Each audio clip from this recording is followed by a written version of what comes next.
Judy, Moody, and the Not Bummer Summer, which is because it's half term coming up. Well, apparently some schools are on half term already, but I think half term. Yeah, is last next week. In fact, this is the last day of the half term. Okay, fine. And then some happen next week.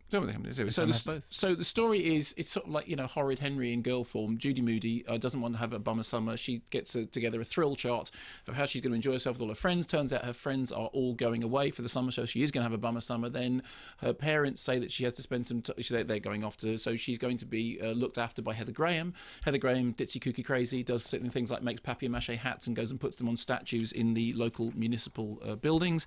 Meanwhile, her brother is attempting to catch Bigfoot, who has apparently been seen in the area. And then there's some stuff about a teacher who at the beginning of the summer holiday says, if you can find me, there's a prize.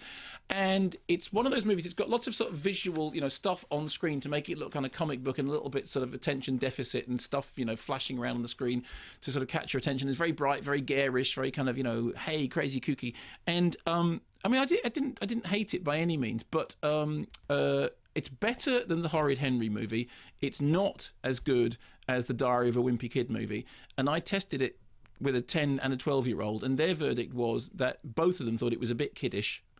Which is it's a bit kiddish, as in, it plays a little bit young for both the 10 and the 12-year-old. I realise what kiddish means. No, I know, okay, fine, I'm just explaining. And also the feeling was that there was a lot of plot going on. And at one point my 10-year-old said, but, the one minute he's looking for Bigfoot, the next minute they're putting papier-mâché hats on the lions, and there's a bit about the teacher, and then what's that? And what's all that about? And I said, that's called the death of narrative cinema. And then he told me to shut up and stop showing off. Like The Nation does.